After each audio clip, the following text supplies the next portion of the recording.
Pada episode sebelumnya, kita sudah bersama-sama memperkenalkan superhero dunia nyata dari Indonesia, Ibu Tri Mumpuni. Tidak cukup hanya mengenal dari segi pekerjaan, kali ini kami akan mengupas tuntas dan mengenal lebih dalam dari segi personalnya. Kita akan melihat siapa sosok yang menginspirasi dan siapa yang menjadi idola beliau. Siapa yang saya idolakan? Saya pikir orang tua saya yang beri contoh konkret gitu, seeing is believing gitu, dan disitulah saya belajar di rumah dan lingkungan. Selain itu juga saya bersyukur dipertemukan dengan suami saya karena suami saya menjadikan saya seperti ini. Dia berikan saya waktu dan kesempatan, dukungan, support yang luar biasa sehingga membuat Tri Mumpuni seperti yang Tri Mumpuni kalian lihat sekarang ini. Apa yang membuat Ibu Puni bisa menjadi seperti sekarang dan siapa tokoh inspiratif Ibu Puni? Mari ikuti lebih lanjut episode kali ini. Saya Andi Taufan, pendiri serta CEO Amarta. Amarta hadir melayani masyarakat piramida terbawah sejak 2010 untuk mewujudkan Indonesia sejahtera merata melalui keuangan digital. Perjalanan saya mendampingi UMKM di pelosok negeri memberi saya pengalaman bagaimana menjalani kehidupan yang bermakna. Kini, saya ingin berbagi cerita perjalanan dari pemimpin-pemimpin hebat, bagaimana mereka memimpin dengan karakter, bagaimana memberikan impact yang berkelanjutan.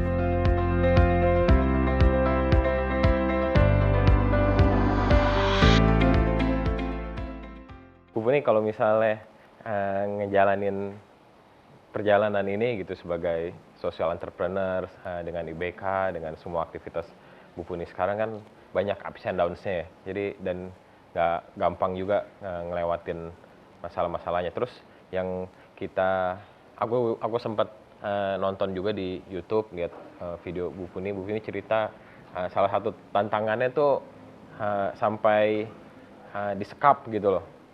Niatnya baik, mau bangun pembangkit listrik di tengah hutan, di pelosok hutan di Aceh ya kalau nggak salah ya. Nah terus sampai disekap, mau cerita lebih detail nggak Bu Puni? Tantangan yang kayak gitu, atau ada yang lebih serem lagi dari situ? Ada yang lebih berat? Itu aku sih berharap di ultimate cobaan yang Allah ingin ngetes bener nggak sih kamu consistently gitu, with a strong determination gitu, ingin bekerja untuk rakyat. Ya, saya ngelihatnya ya alhamdulillah kita bisa melewati gitu. Itu sebetulnya orang-orang baik semua, cuman dia kan kecewa dengan negara. Waktu itu Aceh itu merasa resourcesnya banyak banget tapi kok rakyatnya banyak yang miskin gitu kan. Terus ya saya aja yang kena getahnya gitu ya. Bahwa diminta melatih mereka waktu sudah damai, gini para kombatan itu kita latih ada 10 orang. Terus kemudian yang kita latih kok merasa bahwa 2 bulan sebetulnya kita dengan mereka gitu ya. Sampai saya bilang, kamu itu bisa bikin senjata, tapi lebih bagus kalau kamu bikin turbin. Karena turbin bawa manfaat, bisa melistriki desa dan resources di Aceh itu bisa terbangun dengan baik, memberikan kemakmuran. Karena you have to energize villages gitu ya. Jadi memberikan listrik itu sebetulnya kamu memberikan tulang punggung terhadap pembangunan ekonomi gitu kan. Awalnya emang bagus gitu loh, tapi ternyata mungkin masih ada dendam gimana dan mereka melihat. Tahun berapa tuh Bu Puni? 2008 ya. 2008. Udah lama sih. Mereka melihat bahwa kok Bu Puni ini kenal dengan beberapa menteri, kenal dengan Gubernur Aceh waktu itu, dipikir ini kalau gua sekap pasti nanti akan dengan mudah aku dapat duit gitu. Padahal kan nggak begitu juga gitu ya. Terus akhirnya anak-anak yang kami didik ini kita akan membangun satu pembangkit gitu loh. Survei lah kita ke Bate Eli, Sungai Bate Eli. Saya sampai berkeringat-keringat loh jalan sampai ke, awalnya saya tuh nggak tahu udah kayak feeling gitu, mas lagi perut juga lagi dapat sakit perut, terus tapi udahlah masuk mengecewakan udah di tengah-tengah hutan begini. Aku jalan gitu. Pas sudah sampai, bagus emang potensinya ini bisa nih 1,5 mega gitu. Terus saya pikir waktu itu masih ada uang dari Saudi Arabia ya yang disumbangkan kepada Aceh yang kena tsunami ini, bisa nih gitu walaupun dia agak jauh di Biren ke atas. Terus aku turun duluan, Pak Is lah jalan sama mereka. Begitu sampai di mobil, tahu-tahu kita ada yang keluar dari semak-semak bawa AK-47, bawa golok segala macam, masuk ke mobil. Terus mata kita ditutup, tangan kita di ini masuk ke mobil. Lah, ini April Mop ini aku pikir gitu. Tapi kan belum April ya, itu baru tanggal 8 Maret gitu 2008, 3 Maret kalau nggak salah. Terus kita tuh akrab sama semuanya, tapi mereka nggak berani ngeliat muka kita, nggak berani ngeliat mata kita. 2 jam dibawa keliling-keliling, tahu-tahu kita dilepas sudah di tengah-tengah hutan yang we know nothing gitu ya. pokoknya nggak tahu ya, nowhere gitu, ini di hutan gitu. Terus ya sudah di situ kayak dia tuh berusaha mengintimidasi, tapi kan dia malu ya. Terus dia menyewa satu polisi yang ini udah dipecat sekarang. Terus polisinya tuh mengintimidasi bahwa mau mau dikubur satu lubang atau lubang terpisah. Terus aku tahu dia mana anakmu, waktu itu anak saya yang satu masih di Kanada, satu masih di UTM Malaysia ya. Itu ada satu cowok yang aku titipin siapa ya, adikku kalau nggak salah gitu ya. Aku tuh sedih gitu, sampai aku mati sama bapak di situ waktu itu, aku hanya memikirkan yang kecil, bandel setengah mati ya, kamu kan kenal ya. Amana gimana caranya gitu ya, tapi sekarang ini udah oke. Nah kalau yang 1-2 itu udah aman lah, udah sekolah di luar, pasti insya Allah ada keluarga lah yang mau support dia sampai lulus gitu, belum lulus satu. Terus wah dia gayanya si oknum polisi ini bahwa wah saya udah tahu di mana rumahmu, nanti bisa aku hancurin, tuh segala macam. Saya diemin aja. Ya jelas tahu orang si 10 anak itu nginep di rumah Jakarta, diajak keliling-keliling ke Taman Mini kemana-mana gitu ya. Terus di kebun di tempat kita punya tempat pelatihan itu setiap minggu kita jemput dari Bandung karena dia sedang mendapatkan beasiswa juga dari pemerintah Jerman untuk belajar membuat turbin yang bagus gitu ya. Tak ajak ke Jawa Tengah, ke pengecoran di Ceper gitu ya, di daerah Klaten. Itu benar-benar tulus ya, nggak ada, kita nggak kepikiran bakalan dijahatin gitu ya. Enggak, bahkan si komandannya itu istrinya sakit di rumah sakit, ya kita kirim ke rumah sakit, kita obati semuanya, lebaran nggak punya uang kita transfer, pokoknya kayak anakku sendiri gitu. Tapi ya itu yang dibilang, apakah kamu ikhlas menolong? Itu. Tapi memang kemudian ya akhirnya sekarang mereka udah meninggal semua ya, aku sedih juga sih meninggalnya itu bukan dengan saya. Waktu saya ditanya sama Pak Kuntoro waktu itu, gimana mau menyelesaikannya? Enggak lah, kita harus memaafkan. Saya ngelihatnya waktu itu mereka itu korban kekecewaan yang berkepanjangan. It's just let them go gitu. Karena kalau kita memaafkan mereka itu nanti persoalan jadi selesai. Alam ini damai. Kita harus kadang-kadang kita harus merangkul kesedihan kita, kekecewaan kita gitu ya. Gebes kita ya udah kita rangkul aja sebagai part of perjalanan hidup yang memang harus kita jalani gitu. Dan semua ini kan atas rencana Tuhan. Kalau Tuhan nggak mengizinkan pasti nggak terjadi. Tadi kan kita udah cerita panjang Bu Puni dengan IBK dan tantangan-tantangan yang dihadapin selama ini. Kalau kita mereflek kembali Bu Puni di balik ke umur 20-30-an gitu. Karena tim Amarta ini kita timnya banyaknya umurnya di 20-30-an. Nah, Bu Puni waktu umur 20-30-an aktivitasnya ngapain aja sih? Menarik. Aku waktu di IPB itu baru tingkat 1, nggak tahu, itu juga tangan Tuhan juga ya. Saya kan pulang dari ikut pertukaran pelajar, American Field Service gitu ya. Terus gabung sama namanya Bogor International Club. Ada ibu-ibu bule gitu, sering adain basar gitu. Di situ saya ketemu dengan satu ibu-ibu, udah almarhum ya, Ibu Wawa Wardoyo. Suaminya itu kebetulan pejabat perkebunan, apa ya, aku juga nggak ingat Pak Wardoyo gitu. Dan beliau itu punya lembaga namanya Helping Hands. Jadi kerjanya itu datengin petani-petani, khususnya perempuan, ya, diberi tambahan income dengan cara, dulu itu ada pekerjaan yang, kamu tahu ini nggak sih, sekarang udah semua pakai alat ya. Dulu itu ada orang yang bisa menyulam gitu, terus satu bantal itu kalau ada bunganya udah ada gambarnya, dia tinggal nyulam gitu. Kita ajarin si ibu-ibu petani itu dan dia bisa satu tuh dapat 25 perak. Jadi kalau 10 berarti 250.000. Gede waktu zaman 80-an gitu ya. Nah, kita tuh sampai datang ke situ. Ngajari ibu-ibunya, nanti kita ambilkan, nanti kita pulangkan. Pokoknya kerjaan kita adalah ngurusin ibu-ibu petani yang penghasilannya nggak cukup. Itu tingkat 1, aku inget banget ya. Terus berbuat baik itu addicted loh. Terus jadi kayak tuman gitu ya, pengen terus. Lulus pun saya nggak mau di jalur formal waktu itu. Ada teman yang bilang, ada International Development Agency, lu daftar deh, kayaknya cocok, bahasa Inggrismu lumayan, udah bagus, terus ini nih. Enggak deh, aku mau tetap di jalan ini gitu loh. Akhirnya saya sempat ke Danau Toba. Begitu lulus itu, ngurusi petani-petani agar bisa, peternak di Danau Toba itu agar bisa, beternak ikan nila merah dengan baik. Waktu itu programnya USAID gitu ya, dengan para profesor dari orang-orang suksesnya dari Tapanuli Utara, orang-orang Batak yang sukses lah, dia ingin membangun apa Marsipaturi Hutanabe ya kalau nggak salah programnya apa namanya itu. Terus saya sana sempat 3 tahun, terus saya ke Amerika ya. Pulang saya jatuh hati lagi sama namanya Participatory and Development Forum. Jadi itu forum khusus ngurusi LSM-LSM kecil-kecil yang ternak kambing, terus beternak madu, pertanian lahan kering. Jadi kerjaan saya tuh cuma datang ngeliat-liat itu. Terus di Timor Leste itu dulu namanya Timor Leste ya. Itu Timur itu ada pertanian kopi organik. Terus ngurusin juga anak-anak yang susah bicara, speech therapy gitu. Kadang-kadang saya kangen ya, pengen ketemu orang-orang yang dulu saya temui itu, aku sekarang nggak bisa ngelacak lagi. Bahkan ada petani kacang biasa itu loh di Sulawesi itu. Wah, jalannya jauh. Aku ya Allah, ini kok ada ya orang hidup di daerah yang seperti ini. Tapi ternyata ya kita kasih modal gitu. Yeah. Terus yang seru lagi masalah sosial adalah bagaimana maaf ini transgender itu yang kerja malam-malam jadi perempuan nakal itu kan, jadi bukan perempuan nakal ya pokoknya jadi transgender yang nakal gitu. Kita rubah profesinya agar mau buka salon, terus menjahit, itu pokoknya semua aspek kehidupan yang itu tuh udah saya jalani semua melalui development agency yang saya lakukan dan saya bersyukur.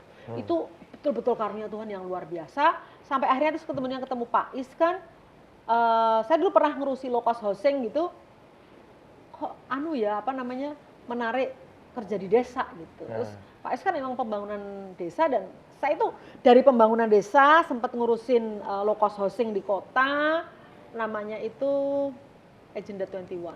Jadi dulu tuh ada program dari PBB, pokoknya ngurusin anak-anak yang berpenyakitan SD kena cacing, terus rumah kumuh ya harus diperbaiki, ya gitu-gitulah ya sama beberapa arsitek. Tapi dari dulu sampai sekarang tuh semua di development. Dunia development, berbagi, membantu masyarakat kecil terus dengan beragam kegiatan ya. Iya, baru 2015 saya berada di ring satunya ESDM adalah program Patriot Energi karena si menterinya cukup punya visi yang bagus bahwa dia percaya, Pak, kalau mau membangun desa gitu ya, membangun energi yang berkeadilan, kirim anak-anak engineer yang sudah dilatih, terus kemudian dia akan diterjunkan desa-desa yang belum menikmati listrik. Dan yang lebih menarik buat aku adalah COVID, itu anugerah Allah. COVID itu semata-mata pada layoff, nggak punya pekerjaan segala macam ya.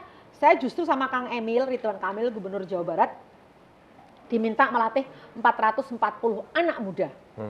Ya, itu ada grant gitu dari Pemda, grant tahu ya, hibah gitu, untuk membuat desa itu tidak dikirimi uang, tidak dikirimi infrastruktur, tapi dikirimi anak-anak muda yang punya kemampuan intelektual yang bagus, tapi juga kolbunya terasah dengan baik.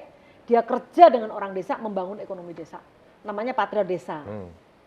Ada 440. Aku ngomongin tentang itu, aku juga sempat nonton video Bu Puni juga. Jadi kan ada di salah satu aktivitas Bu Puni sekarang kan membangun anak muda Indonesia tuh, Patriot Energi. Terus Patriot Desa, Patriot Energi.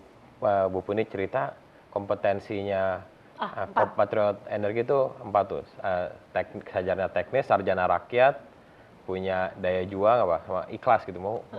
Jadi kompetensinya lumayan unik soalnya. Iya, kompetensi keteknisan ya. Dulu harus teknis. Sekarang karena membangun desa, sosial pun nggak masalah, tapi keteknisan itu artinya apapun yang kamu pelajari itu bisa kamu terapkan untuk masyarakat gitu ya. Terus kompetensi kejuangan itu ya gimana nggak kejuangan, jalan kaki di Papua tuh sampai 6 hari gitu, dan dia tahu bahwa kalau ada suara-suara jenggrek itu dia harus berhenti bikin bivak karena pasti binatang buas mulai keluar gitu ya. Terus ada yang jalan di Banggai itu yang 2 hari, Bu, ini bukan jalan, Bu, tapi ini mendaki gitu. Desanya itu mendaki gitu 2 hari, gila tuh anak-anak cewek loh padahal. Terus kompetensi yang ketiga itu kerakyatan. Dia harus berada di sepatunya rakyat walaupun dia sarjana profesional. Dia ngerti passion rakyat. Jadi dia nggak sok tahu tapi dia rakyat itu maunya apa, maunya ini itu gitu. Terus yang terakhir kompetensi keikhlasan. Kenapa penting kompetensi keikhlasan? Pertama, support ya, financial kadang-kadang tuh telat sampai ke mereka karena banyak hal gitu ya. Terus juga mereka ketemu orang-orang yang mau dibantu tapi malah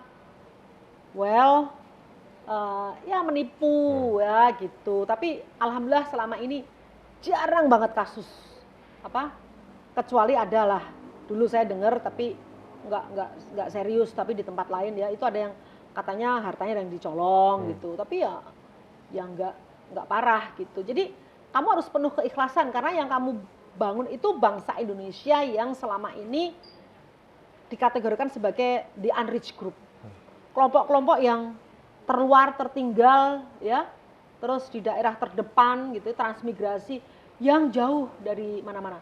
Aku pernah berkunjung ke sana, ngeri banget ya, berangkat dari setengah 4, ngejar pesawat pagi, terus pesawat komersial, kemudian pesawat kecil charter gitu, terus naik speedboat, terus naik 4-wheel drive, terakhir naik ke ting-ting gitu, sampai di tempat itu baru jam setengah 10 malam.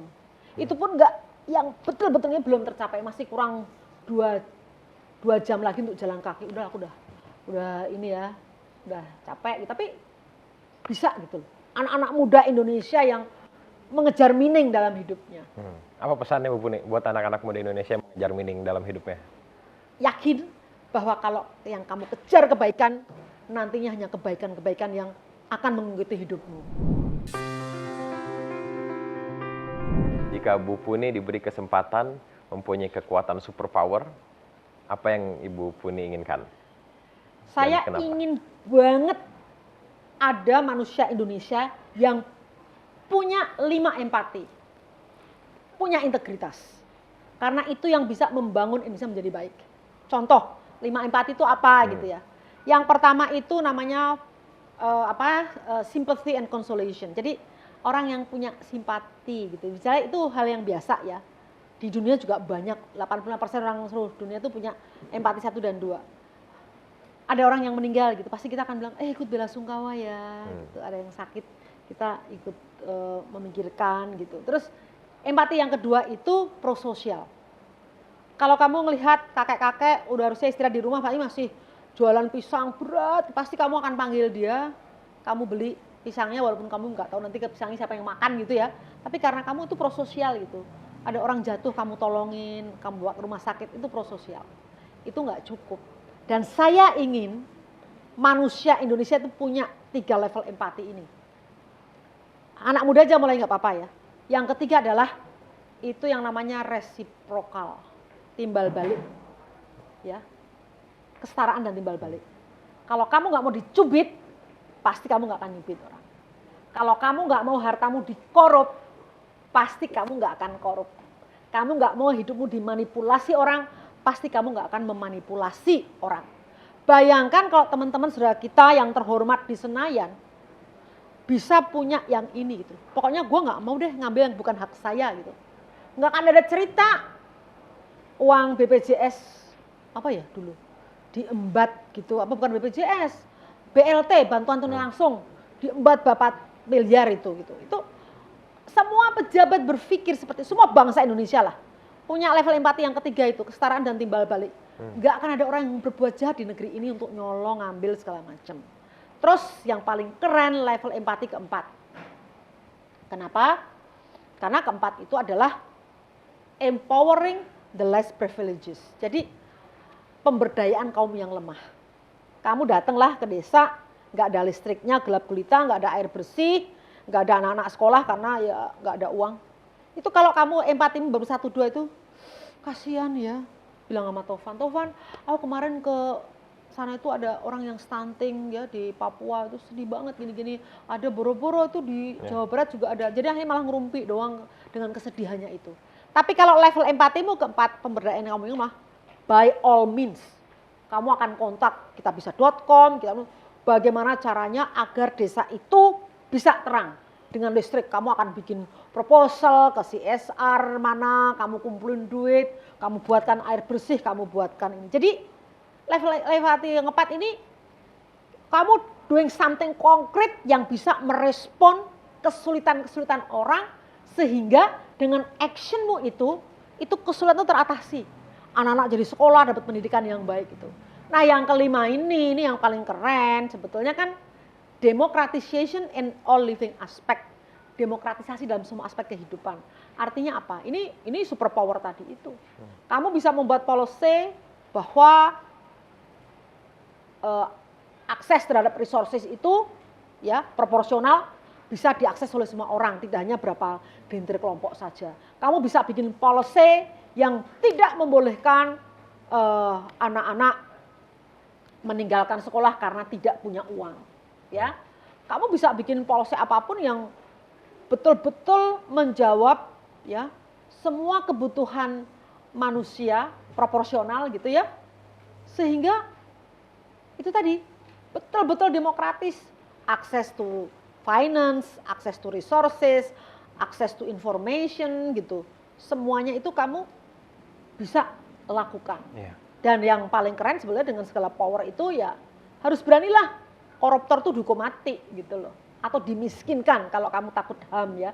Dimiskinkan sehingga harta yang sudah dia kumpulin misalnya dia punya 1 triliun, dia korupsi 2 triliun, yang 1 triliun bukan hasil korupsi, harus kamu ambil juga gitu loh. Kerja paksa gitu-gitu. Ada lah di Cina aja bisa berhasil kok dikerja paksakan gitu kan. Kalau korupsimu di bawah 1 miliar kerja paksa, tapi kalau di atas 1 miliar kamu disediakan peti mati.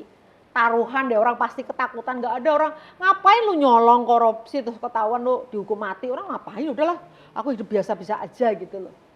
Kita ini masih punya ya PR yang besar sekali soal integritas.